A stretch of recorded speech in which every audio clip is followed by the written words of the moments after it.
축원합니다. 특히 여름 휴가들 보내셨습니까? 잘 보내셨습니까? 휴가를 보내신 분도 있고 아직 남겨놓고 계획 중에 있는 분도 있고 또 이런저런 사정으로 휴가를 갖지 못하는 분도 계실 것입니다. 우리 성도들 예배 참여하는 모습을 이렇게 뵈니까 역시 휴가철이구나. 예전보다는 나아졌지만, 예전보다는 많이 분산되긴 했지만, 그래도 그 참 전통적인 7말 8초 뭔가 아시죠? 7말 8초의 휴가철 중심으로 해서 많은 분들이 휴가를 이런저런 모양으로 보낸다 하는 것을 볼 수 있습니다. 혹시 야구 좋아하십니까? 야구 경기를 보다 보면 5회 말이 끝나면 잠깐 쉬는 시간이 있죠. 클리닝 타임이라고 있습니다. 뭐 하는 시간이죠?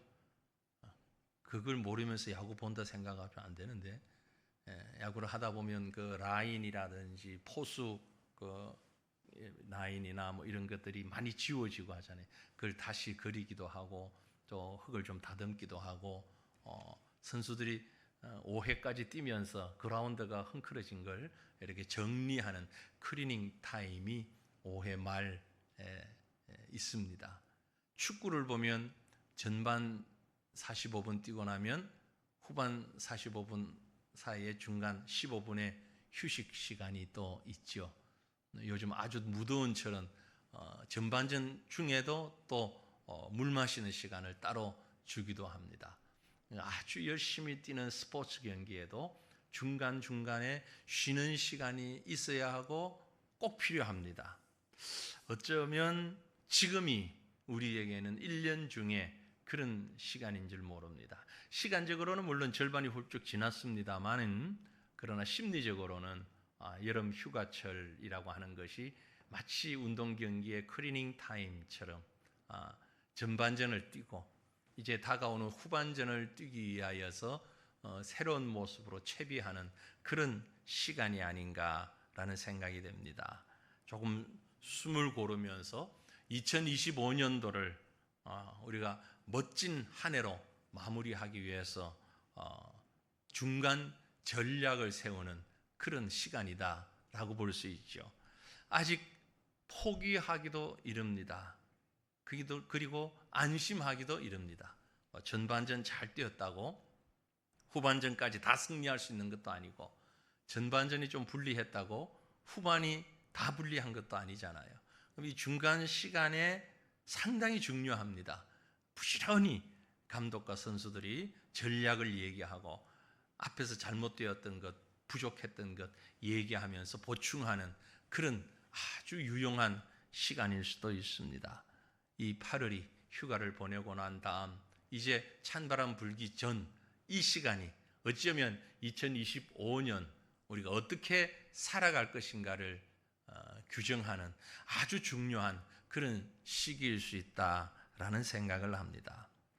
어찌 보면 우리가 사는 이 세상은요, 사람들 따라 생각도 기준도 다르겠지만 많은 사람들이 참 불안하고 고통스럽고 또 어수선한 그런 세상이다라고 생각하는 분이 많은 것 같아요.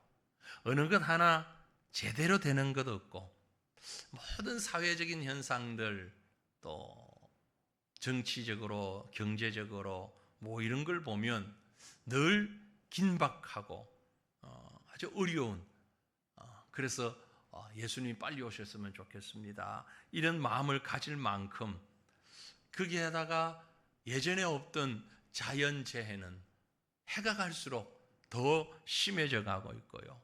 과학의 발달이 오히려 우리로 하여금 더 위험에 빠뜨리는 전쟁과 테러의 이런 위험도 있고 참 어느 면에서도 안정적이지 않다라고 생각하는 분들이 많이 있습니다. 하지만 중요한 것은 이 세상의 주인은 하나님이십니다. 하나님이 다스리는 세상이시고 그 하나님이 다스리시는 세상 가운데 가장 중심에 있는 자가 바로 저와 여러분 하나님의 자녀들인 것을 믿으시길 바랍니다. 그러므로 이제 우리에게 다가오는 시간들, 절망의 눈으로 바라보면서 슬퍼하고 포기할 것이 아니라 오히려 희망의 눈으로 바라볼 수 있기를 원합니다. 슬픔이 아닌 기쁨의 시간이 되기를 원합니다. 지난 전반기를 어떻게 살아오셨던, 이제 우리가 살아가야 할 찬바람이 불기 시작하면서 다가오게 되는 2025년의 남은 시간들은 정말 기쁨의 노래로 가득한 그런 시간들 보낼 수 있기를 주님 이름으로 축원합니다. 한마디로 우리가 살아갈 시간들, 초상집이 아닌 잔치집이 되었으면 좋겠다라는 얘기입니다. 오늘 우리는 성경에서 한 잔치집을 방문해 보기를 원합니다. 우리에게도 이와 같은 잔치의 기쁨이 넘치기를 소망하면서 오늘 말씀에 기록된 잔치집에 한번 들어가 보십시다. 본문이 기록된 이 사건이 일어난 마을은, 배경이 된 마을은 베단이라고 하는 곳입니다. 베다니는 예루살렘에서 여리고로 가는, 예루살렘에서 한 10리 조금 못 떨어진, 그러니까 가까운, 예루살렘에서 여리고 쪽으로 아주 가까운 그런 대로변에 있는 조그마한 마을이라고 합니다. 베단이라는 동네 이름이 참 구슬픈 이름입니다. 왜냐하면 벳이라는 말이 고통이라는 말입니다. 고통. 그리고 아니라는 말이 마을, 이런 뜻입니다. 그러니까 마을 이름 치고는 상당히 거시기한 이름이잖아요. 고통의 마을이라, 베다니, 고통의 마을, 괴로움의 집이다, 이런 의미를 가지고 있는 마을입니다. 그런데 그 고통의 마을에 잔치가 벌어졌습니다. 어디에서요? 그 마을에 있는 나사로라고 하는 사람의 집에서 말입니다. 나사로가 누굽니까? 나사로는 예수님의 절친입니다. 죽었다가 나흘 만에 부활한 사람입니다. 예수님이 살리셨죠. 그런데 그 나사로라는 이름이 무슨 뜻이냐? 이름의 뜻은 하나님의 도움이다 라는 겁니다. 하나님의 도움으로 하루하루를 살아가는 사람. 고통의 마을에 있지만 하나님의 도움으로 하루하루를 살아가는 나사로, 괴로움의 집에, 괴로움의 마을에 살지만 하나님이 함께함으로 인하여서 하나님이 주시는 소망으로 잔치집과 같은 기쁨이 가득한 가정, 그게 바로 나사로의 가정이었다라는 것입니다. 문제는 그런 곳에 어떻게 예수님이 오셨는가, 또 예수님이 계시면서 어떤 잔치가 있었는가라는 것입니다. 유월절을 한 주 앞두고 예수님이 친구인 나사로의 집에 신방을 가셨습니다. 아마도 육체의 마지막, 예수님의 마지막 사역을 정리하는 수순이었는지 모릅니다만은 이 나사로의 집에 예수님이 가심으로 인하여서 잔치가 베풀어졌습니다. 여러분, 세상이 아무리 힘들고 어려워도요, 세상이 아무리 괴로움으로 가득 차도요, 예수님이 오시면 그 가정에, 그 마을에 희망이 있습니다. 기쁨이 있습니다. 다시 회복의 역사가 나타나기 때문에 그러한 것입니다. 실망과 좌절뿐인 세상, 죽음으로 내몰고 있는 사회적인 현실, 경제적인 현실, 이것들을 극복하고 소망 가운데 기쁨으로 살게 하시는 이는 오직 예수님 뿐임을 우리는 믿습니다. 죽은 지 나흘이나 되는 나사로를 살리신 분, 우리 예수님이시죠. 슬픔의 눈물을 흘리며 비통해 하던 가족들에게 희망을 주신 분, 바로 우리 예수님입니다. 그런데 오늘 우리가 사는 이 세상에 예수님과 함께하는 나사로의 집이 어디에 있는가? 바로 저는 그것이 교회다라는 생각을 합니다. 교회로 우리가 모였습니다. 이런저런 문제도 있어요. 아픔도 있어요. 우리 가운데 고통도 있습니다. 때로는 절망도 있고 때로는 실수도 있습니다. 그럼에도 불구하고 이곳에 예수님이 계시기 때문에, 예수님이 여기에 함께 하시기 때문에 바로 이 교회야말로, 이 공동체야말로 주님 때문에 기뻐하고 잔치하는 마을로, 잔치집으로 만들어갈 수 있기를 간절히 소망합니다. 교회의 주인은, 교회의 머리는 예수 그리스도이십니다. 오늘 여러분은 이 교회로 함께 모였습니다. 어떤 분은 기쁨을 가지고, 어떤 분은 억지에 억지로, 어떤 분은 습관적으로, 어쨌든 이 자리에 함께 모였습니다. 원하기는 많은 분들이 기쁨을 가지고 적극성을 가지고 나와 앉아 있으시기를 소망합니다. 하지만 우리가 어떤 모양으로 왔든 이곳에 와 있다면 이곳이 바로 잔치집이 되어야 됩니다. 혹 눈물을 흘리며 오셨다 할지라도, 투덜거리며 오셨다 할지라도 이제 이곳에서 예배하고 일어나실 때는 잔치집에서 느끼는 그 기쁨과 그 소망을 함께 느끼면서 우리 모두가 기쁨의 공동체를 만들어갈 수 있기를 간절히 소망합니다. 그렇다면 그 고통의 마을의 나사로 집에 잔치가 열렸을 때 어떤 사람들이 구성원으로 있었는가를 이 아침에 한번 생각해 보기를 원합니다. 물론 많은 사람들이 있었겠지요. 그러나 성경 본문에 기록되어 있는 몇 사람이 있어요. 오늘 우리 교회 안에도 이런 사람들이 가득하기를 원합니다. 한두 사람이 아니라 모두가 이런 종류의 사람들이 되기를 원합니다. 여러분의 가정도 마찬가지고 우리 교회가 잔치집 되려고 하면은요, 어떤 사람이 필요한고 하니까 마르다 같은 사람이 필요합니다. 마르다와 같은 사람. 마르다 그러니까 아유 좋겠다, 날씬한 사람, 그런 의미 마르다 아니고요. 그렇게 말랐던 얘기가 아니고 이름이 마르다라는 사람입니다. 마르다는 어떤 사람이냐면 땀 흘려 수고하는 일꾼이었어요. 예수님이 오시니까 예수님 대접하기 위하여 제일 먼저 부엌으로 뛰어들어가서 열심히 음식 준비하는 그 사람. 오늘 본문 2절에 보면 거기서 예수를 위하여 잔치할세 마르다는 일을 하고 나사로는 예수와 함께 앉은 자 중에 있더라. 마르다는 일을 했다. 부엌에서 일했다는 얘기입니다.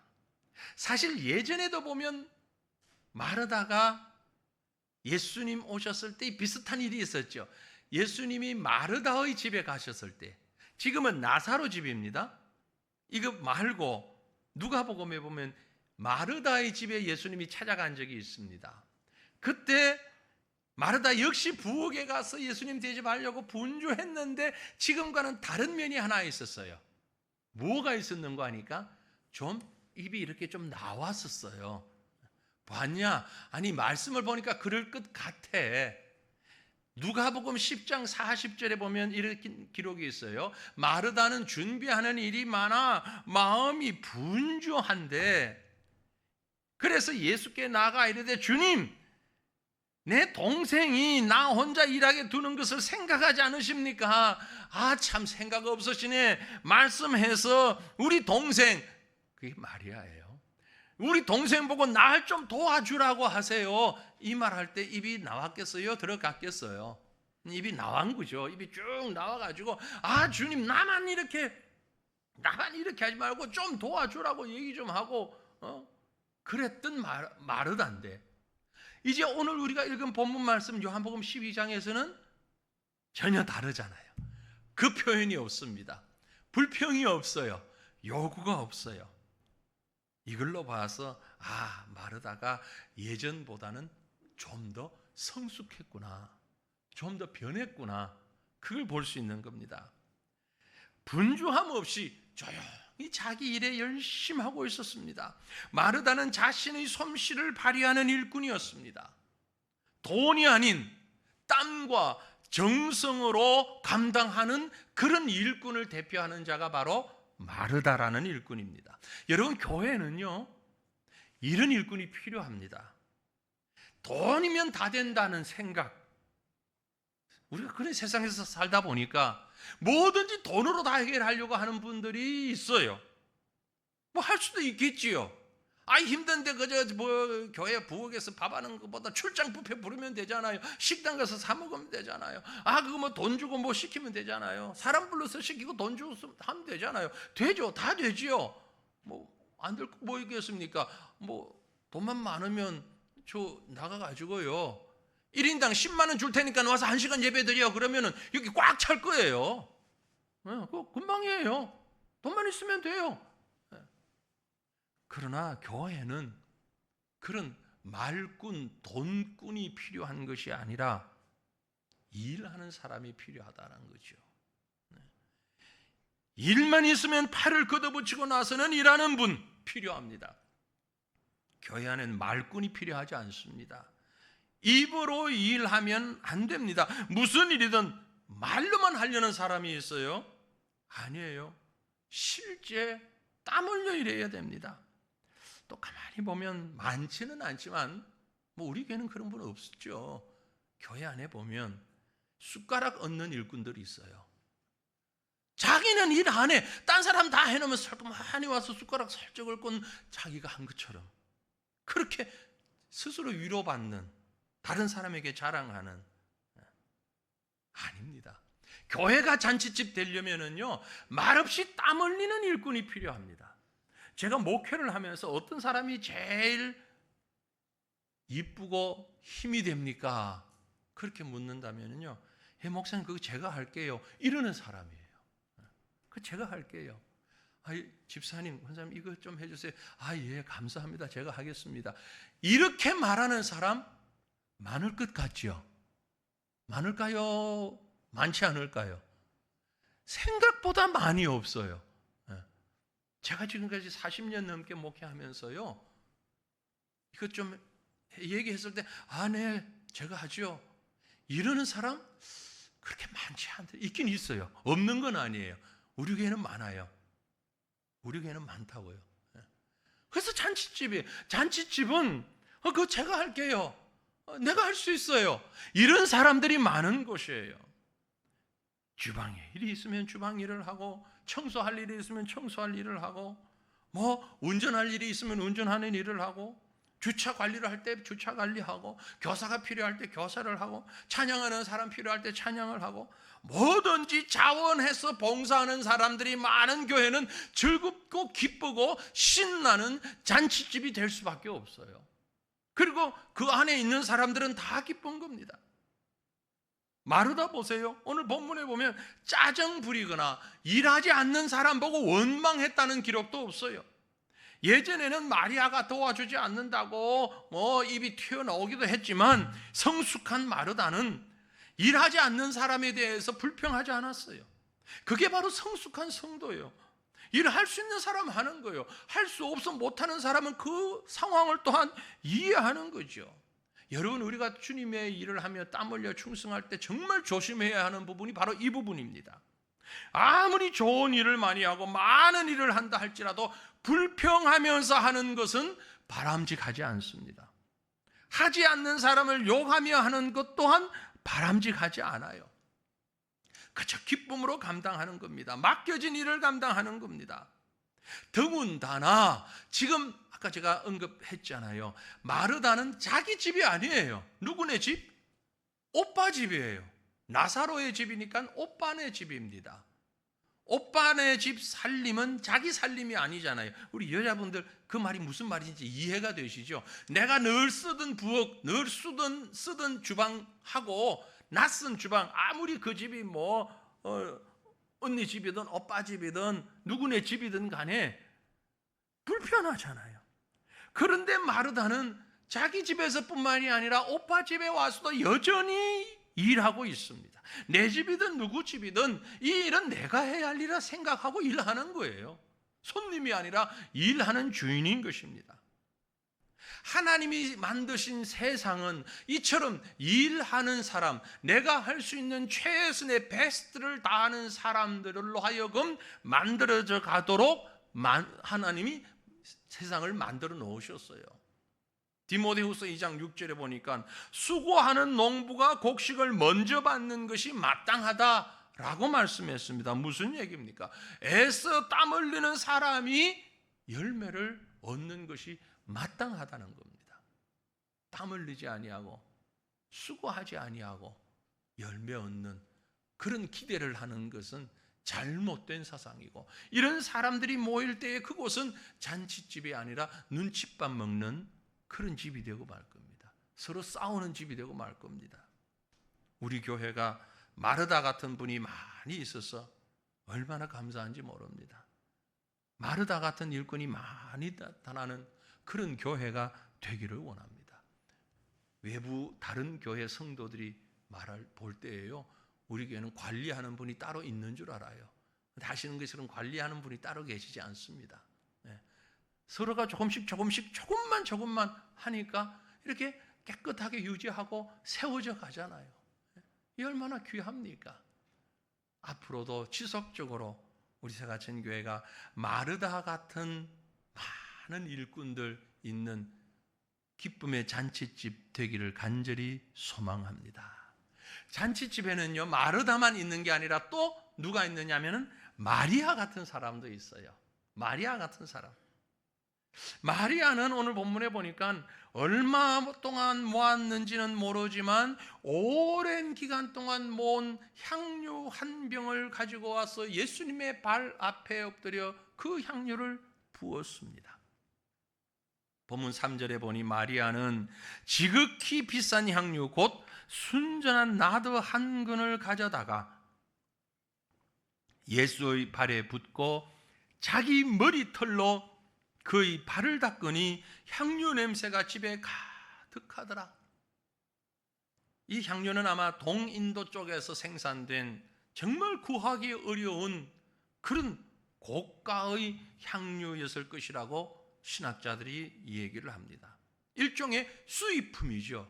그때 당시로서는.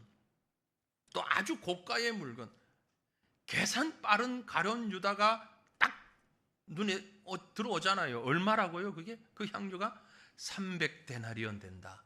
이 300데나리온을 오늘날 돈으로 환산하면 약 3천만 원 정도로 생각하시면 됩니다. 병이 얼마나 컸는지는 모르지만 향유 한 병에 3천만 원짜리 향수. 그렇게 여러분 집에 향수 얼마짜리 있으십니까? 3천만 원짜리 향수 쓰십니까 혹시? 마리아는 그걸 어떤 경로인지는 몰라도 가지고 있었습니다. 그리고 그걸 예수님 앞에 가지고 옵니다. 당시의 문화로 보면 아주 귀한 손님이 오셨을 때나 또 아주 가까운 사람이 죽음을 당했을 때에 시신에 바르거나 가까운 손님이 왔을 때 그 향유를 내어놓고 조금 대접하며 발라주는 그런 용도로 사용됐다 그래요. 그런데 이 마리아는 그 향유를 통째로 가지고 와서 예수님의 발에다가 붓고, 이건 자기 전부를 드렸다는 얘기입니다. 감사의 표시죠. 찬양의 표시입니다. 받은 바 은혜와 감사를 그렇게 표현하고 있는 겁니다. 이것은 마리아가 가지고 있는 헌신과 존경과 섬김과 순종의 모든 표현이 녹아 있는 겁니다. 게다가 향유만 부은 게 아니라 자기 머리털로, 오늘날 여인들처럼 짧은 머리는 분명히 아니었을 것이고요, 긴 머리털로 예수님의 발을 씻겼다. 그 향유를 적셨어. 여러분, 여자 성도님들 한번 상상해 보십시오. 머리가 짧으니까 다행이지, 만약에 긴 머리 가지신 분이 뭐 다른 사람 나도 남편 발을 그 자기 머리로 씻겨 본 사람 있으면 한번 손 들어봐요. 아무도 없을걸요 아마. 아무도 없을걸요. 적어도 머리털로 발을 씻긴다는 얘기는 예수님을 가장 존귀히 높이는 겸손과 희생과 헌신을 표현하는 그런 행동인 것입니다. 그렇게 값비싼 향유를 예수님의 발에다 붓고 머리털로 그 발을 씻기니 온 집에 향기가 가득했다. 그 섬김과 겸손과 순종의 모습이 모든 사람들에게 가득 영향을 미치고 있었다는 겁니다. 사랑의 향기란 내가 사랑하는 그 대상만이 아니라 바라보는 모든 사람들에게도 유쾌함을 줄 수 있는 것입니다. 참된 사랑은 누가 보아도 아름답고 아무리 들어도 실증나지 않는 그것입니다. 여러분, 진정으로 사랑하는 사람, 그 사람이 있다면, 바로 예수 그리스도를 진정으로 사랑하신다면, 내가 아낌없이 모든 것을 드릴 수 있는, 모든 것을 헌신할 수 있는 이런 사람들이 모일 때에 그곳이 바로 잔치집이 된다는 거죠. 기쁨의 자리가 된다는 겁니다. 하나님이 우리를 사랑하셨습니다. 하나님이 우리를 사랑하신다는 말씀을 하나님은 어떻게 표현하셨습니까? 우리에게 독생자이신 예수 그리스도를 이 땅에 보내어 주셨습니다. 하나님 자신이 사람의 모습을 입고 이 땅에 오셔서 십자가에서 죽어 주셨습니다. 하나님이 우리를 사랑하시는 그 사랑을 그렇게 표현하셨습니다. 우리는 하나님을 사랑한다 그러면서 어떻게 표현하고 있습니까? 하나님은 우리에게 그렇게 표현하셨는데 나는 하나님 앞에 그 사랑을 어떻게 표현하고 있냐고요. 이제 조금 있으면 가을 다가오고 이제 과일들이 열지요. 뭐 우리 도시 생활 하니까 과일 열매가 언제 열리는지 어떻게 따는지 뭐 별 관심도 없고 먹기만 하는데, 사실 우리 과천에도 은행나무가 많이 있지요. 은행이나 밤이나 뭐 이런 걸 딸 때 어떻게 합니까? 긴 장대 같은 걸 가지고 나무를 막 가지를 때리잖아요. 그죠? 때리면 이제 열매가 떨어지잖아요. 생각해 보세요. 그 나무는 무슨 죄요?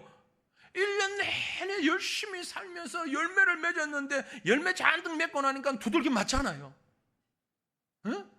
사람들이 막 두들기 팬단 말이에요. 아니, 그 귀한 열매, 좋은 열매 잔뜩 맺고 있는데 사과나 배나 이런 감이나 싹둑싹둑 잘라버린단 말이에요.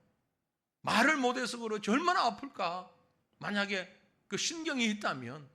아니, 실컷 열매 그럴 것 같으면 아예 열매도 안 맺고 가만히 있으면 맞지는 않지, 잘리지는 않지. 그 좋은 열매 맺고 나니까 두드려 맞지, 잘리지. 그러면서 우리들에게 제공하는 거잖아요. 그게 열매입니다. 풍성한 삶의 열매를 맺고 다른 사람들에게 제공하는 자들에게 사람들은요, 돌팔매질을 할 수도 있습니다. 정말 상처되는 말을 할 수도 있습니다. 에이, 내가 이럴 바에야 열매 안 맺고 말지, 내가 이럴 바에야 일 안 하고 말지. 아니요, 정말 사랑으로 헌신한다는 것은 묵묵히 맞으면서 고통당하면서도 그 풍성한 열매를 내어주는 것, 그게 바로 사랑이라는 것입니다.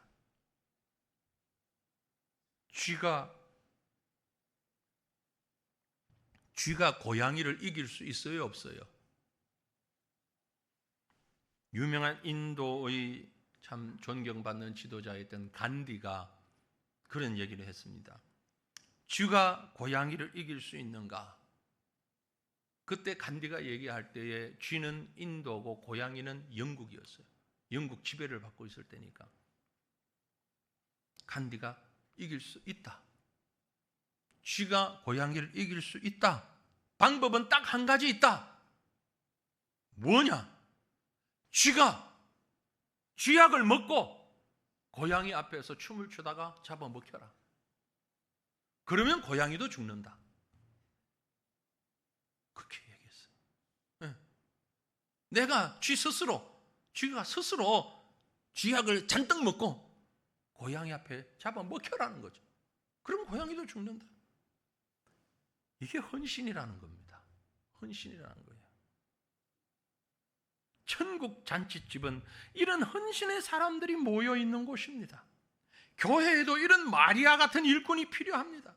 지금까지 내가 생각하고 있는 가장 소중한 것, 가장 아끼는 것, 가장 가치 있는 것, 그걸 들여서 헌신하는 사람들.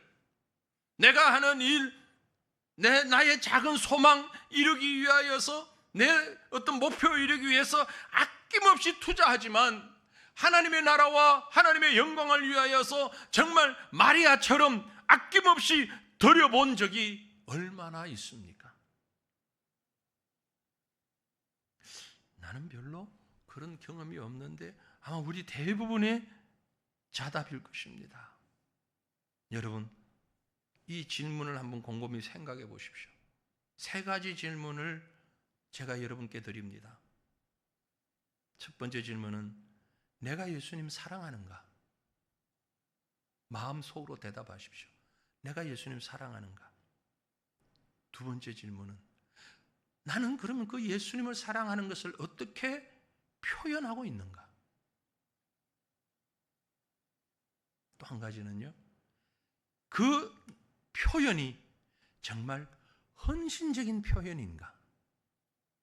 조용히 한번 스스로를 향해 질문해 보시길 바랍니다. 사랑하는 성도들이여, 주님을 뜨겁게 사랑하는 아름다운 여러분의 그 사랑의 향기가 우리 교회뿐만이 아니라 집안과 지역과 모든 사회 가운데 그 향기로 진동하는 삶을 살아가는 저와 여러분 되시기를 주님의 이름으로 축원합니다. 잔치집에는 마르다 같은 사람도 있었고 마리아 같은 사람도 있었고 또 중요한 사람은 나사로 같은 사람도 있었습니다. 그죠? 나사로가 그 집에 있었습니다. 나사로의 집에서 이런 잔치가 있었다는 것을 본문이 기록하면서 요한이 이 사건을 기록하면서 의도를 분명히 드러낸 것이 한 구절이 있습니다. 저는 이 1절부터 쭉 말씀을 보면서 11절에 와서 이게 지금 요한이 이 부분을 기록한 의도구나 라고 보았어요. 11절에 뭐라고 기록합니까? 나사로 때문에 많은 유대인이 가서 예수를 믿음이르라. 나사로 때문에, 나사로 가득에 많은 유대인들이 예수를 믿는 일이 일어났다는 겁니다. 그 잔치집에 마리아도 있고 마르다도 있고 또 많은 사람들이 있었을 것입니다. 그런데 가장 중요한, 다 중요하지만 가장 중요한 인물은 나사로였는데, 왜냐하면 예수님이 죽은 나사로를 살리셨기 때문에 그렇습니다. 사랑하는 성도들이여, 오늘 이 말씀을 읽으면서 저와 여러분이 이렇게 기도하고 고백하며 또 간구하기를 원합니다. 주님, 나 때문에 우리 집안에, 우리 지역에 예수 믿는 사람이 많아지게 하옵소서. 나사로 때문에 유대인 가운데 예수 믿는 사람이 많아졌던 것처럼 나 때문에 예수 믿는 사람 많아지게 하옵소서. 나 때문에 믿던 사람도 실족하고 넘어지고 예수님 떠나고 교회를 떠난다면 이거 얼마나 불행한 일입니까? 잔치집의 주인공은 사람을 많이 불러 모으는 자죠. 물론 예수님이 주인공입니다. 그러나 그 예수님이 어떤 일을 하셨는가 하니 나사로에게 기적을 베푸셨습니다. 나사로는 예수님의 능력을 체험했습니다. 자기 의지가 아니라 할지라도 주님께서 그를 통해서 능력을 보여주셨습니다. 원하기는 저와 여러분이 예수 그리스도의 능력을 보여주는 증인의 역할을, 증거의 역할을 감당할 수 있기를 간절히 소망합니다. 내가 예수를 만나고 내가 예수를 믿음으로 인하여서 내 속에 죽음이 변하여 생명이 되는 그런 놀라운 변화가 나를 살릴 뿐만이 아니라 내 주변에 나를 바라보는 사람들을 살릴 수 있는, 이것이 바로 잔치집이에요. 이게 잔치집이죠. 중국 청나라 말기에 만주에 장센이라는 사람이 살았답니다. 동네 사람들은 이 장센을 뭐라고 불렀느냐면은 우스푸에이 태, 그렇게 불렀답니다. 우스푸에이 태. 제가 중국어로 모르기 때문에 그저 글자들만 읽는데 우스푸에이 태. 그 말이 무슨 뜻이냐면은 저놈은 선한 게 하나도 없다. 모든 게 악한 거다. 다 거짓말이다. 쉽게 얘기하면 저놈한테 나오는 소리는 숨소리 빼고는 다 거짓말이다. 그럼 다 거짓말이다. 노름꾼에다가 호색꾼에다가 도둑질에다가 아내 고명딸 다 팔아넘기고 내쫓고 말 못할 그런 불황하였는데, 중년이 되어가지고 시력이 점점 나빠지고 양쪽 눈 거의 실명할 지경이 되었대요. 그때 어떤 사람이 장센 보고 저기 선교사들이 운영하는 병원이 어디에 있으니까 거기 가서 한번 진료를 받아봐라. 그래서 수소문에서 그 병원을 찾아가서 치료를 받았는데 극적으로 한쪽 눈 시력을 회복하게 되고, 더 중요한 것은 그곳에서 선교사님으로부터 복음을 받게 된 거예요. 예수를 알게 된 거예요. 그래서 자신이 얼마나 엉터리로 살았는가를 깨닫고 그 선교사님에게 그렇게 요구를 했답니다. 선교사님, 이제 제가 예수 믿고 새로운 사람이 되었으니까, 회개하고 하나님 자녀가 되었으니까 내게 세례를 주십시오. 세례 받기를 원합니다. 그런데 선교사님이 거부를 했대요. 당신에겐 지금 세례를 줄 수가 없어. 왜냐하면 당신에 대한 소문을 우리가 다 들었는데, 지금 마을로 돌아가서 우리가 몇 달 후에 방문할 테니까 그때까지 가서 당신의 모습을 보고 세례를 줄 수 있으면 내가 세례를 주겠어. 어느 선교사인지 정말 아주 지혜로운 얘기를 했어요. 장센이 자기 마을로 돌아갔습니다. 예전에 쾌락을 쫓고 망나니로 살던 그 모습이 아니라 눈을 고치면서 그 심령이 변화된 그 모습으로 마을 사람들을 감동시켰습니다. 5개월 정도 지난 다음에 그 마을에 선교사님이 다시 찾아왔습니다. 보니 수많은 사람들이 그리스도인이 되어 있는 겁니다. 장센 때문에. 그래서 장센에게 세례를 줬고, 그런데 그때를 맞춰 장센이 남았던 시력마저 다 잃어버렸다는 겁니다. 맹인이 된 장센이 열심히 복음 증거하는데, 어느 날 그 지역에 이 그리스도인을 핍박하는 비밀 결사된 의화단이 들어닥쳐가지고 예수 믿는 사람 한 50여 명을 붙잡아 놓고 이 사람들을 다 죽이려고 처단하려고 하는데, 그 중에 한 사람이 말하기를, 이보시오, 이 사람들 다 죽여봐야 소용없어. 왜냐하면 이 말엔 장센이라는 사람이 있는데 그 사람이 살아있는 한은 그리스도인은 계속 생겨날 것이요. 그랬더니 이 의회단에서, 그러면 그 장센이라는 놈을 불러와라. 이러면 이 50명 살려주겠다. 장센이 자기 발로 걸어왔습니다. 피신해 있다가 자기 발로 걸어왔어. 나는 예수 그리스도를 믿고 살아계신 하나님을 예배합니다. 진짜 그런지 여기 이 우상을 하나 갖다 놓고 여기 한번 절해라. 그럼 내가 살려주겠다. 그럴 수 없습니다. 나는 예수 그리스도를 부인할 수 없습니다. 그곳에서 장센이 순교의 제물로 드려졌다는 것입니다. 여러분, 저는 그 얘기를 읽으면서 그런 생각을 했습니다. 이 사람들을 다 어떻게 해봐야 아무 소용없어. 장센이 살아있으면 또 다른 그리스도인이 여기에 계속해서 생겨날 것이요. 그 말이, 이 사람들 다 어떻게 해봐야 소용없어. 과천에 있는 사람 다 어떻게 해봐야 소용없어. 새과천 교회가 있는 한은 과천의 그리스도인들이 끊어지지 아니할 것이요. 대한민국 사람을 다 어떻게 해봐야 소용없어. 그 새과천 교회 나가는 그 성도들, 그 몇 사람이 남아있으면 다시 꺼진 물도 다시 살아나는 것처럼 이 땅에 다 죽여 없앴던 그리스도인들이 다시 살아날 것이요. 그런 영향력이 있는 사람, 그런 예수 그리스도의 능력을 체험하고 그리스도의 능력을 증거하는 사람, 이런 사람들이 모였다면 그곳이 바로 잔치집이 되지 않겠는가 라는 것입니다.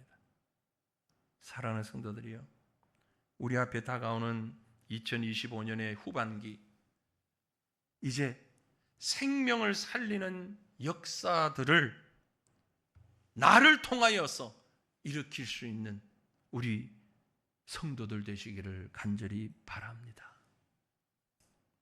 믿는 사람들이 많아지고 더 성숙한 신앙의 사람들이 많아지고 하나님의 나라가 부흥하고 하나님의 역사가 흥왕케 되는 천국 잔치가 바로 이곳에서 우리들 가운데서 일어날 수 있기를 원합니다.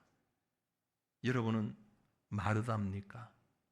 아니면 여러분은 마리아입니까? 아니면 나사로입니까? 마르다가 되고 싶으십니까? 마리아가 되고 싶으십니까? 아니면 나사로가 되고 싶으십니까? 하나님은 저와 여러분을 정말 소중히 여기시기에 이곳에 부르셨습니다. 부르심의 뜻에 합당한 잔치집 일꾼들이 모이는 그런 교회로 세워져 가는 저와 여러분 될 수 있기를 우리 주님의 이름으로 축원합니다. 우리 함께 기도하기를 원합니다. 말씀을 생각하시면서 하나님, 정말 기쁘고 소망 가득한 잔치집 같은 우리 교회가 되기를 원합니다.